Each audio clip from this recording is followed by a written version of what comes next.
Mais ici, je suis chez moi. La Seine est à 100 mètres, le musée d'Orsay à 50. Ce quartier est rempli de librairies, le café de Flore est à 400 mètres. Je suis chez moi. D'une certaine façon, mes racines d'écrivain sont ici. Et mes racines de, comment dire, d'homme politique, entre guillemets. C'est-à-dire que la résistance a commencé par des contacts dans un lycée parisien, Henri IV, par la manifestation des étudiants le 11 novembre 1940 à l'Étoile pour protester contre l'occupation allemande.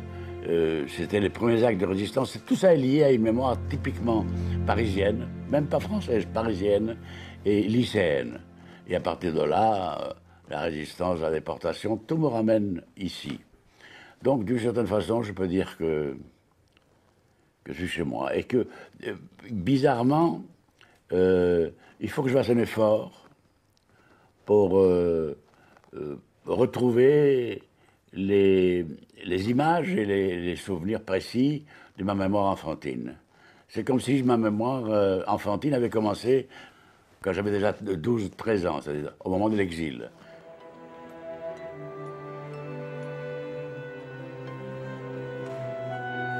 Né à Madrid en 1923, exilé à Paris en 1939, Georges Semprin, à partir de 1953, retrouve clandestinement sa ville natale en tant que dirigeant du Parti communiste espagnol.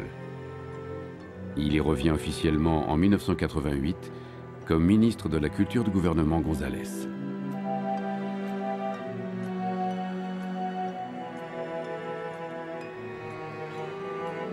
En fait, j'ai l'impression que je pourrais raconter ma vie ou écrire ma mémoire autour d'un certain nombre de musées. Ainsi, par exemple, je pourrais raconter la fin de l'enfance et l'adolescence autour du musée de La Haye, le Meulershuis. Je pourrais raconter toute la vie politique clandestine autour du musée de Prague, la Galerie nationale, ou autour de certains musées du RSS, de la Russie actuelle. Mais il y a évidemment un musée qui est d'un bout à l'autre de ma vie, c'est le Prado. D'abord parce que j'ai passé mon enfance à 200 mètres d'ici, dans une rue voisine, et que tous les dimanches, mon père amenait certains des fils, pas tous, les aînés, pour faire la visite du Prado. Mais cette visite était sélective.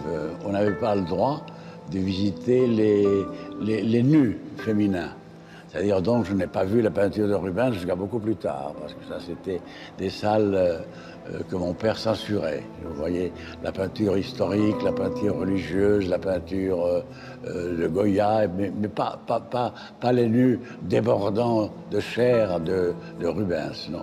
Ça c'était absolument interdit.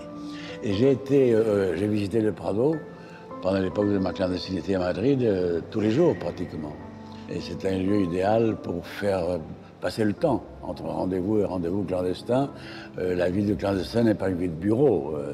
C'est une vie de café, d'endroits où on a des réunions qui durent plus ou moins longtemps, on s'en va, on a de nouveau 2 ou 3 heures vides qu'il faut meubler. Et le Prado était un lieu idéal parce que je faisais semblant d'admirer la peinture et j'admirais la peinture.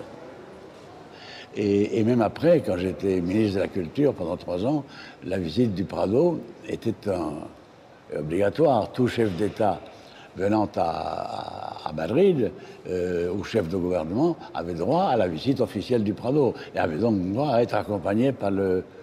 Ça dépendait de son rang, de son importance. Parfois c'était le roi lui-même ou la reine, parfois c'était le chef du gouvernement. Mais il y avait toujours le ministre de la Culture qui était là pour faire le guide officiel des visites.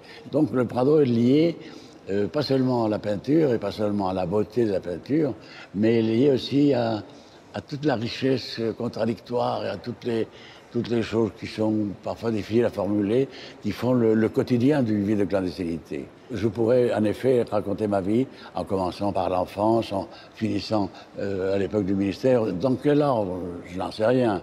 L'ordre serait certainement un peu chaotique, comme dans la mémoire réelle, mais le Prado est au centre du moment. Je suis ici aujourd'hui au centre de mon passé, de ma mémoire et de mes préoccupations de toutes sortes.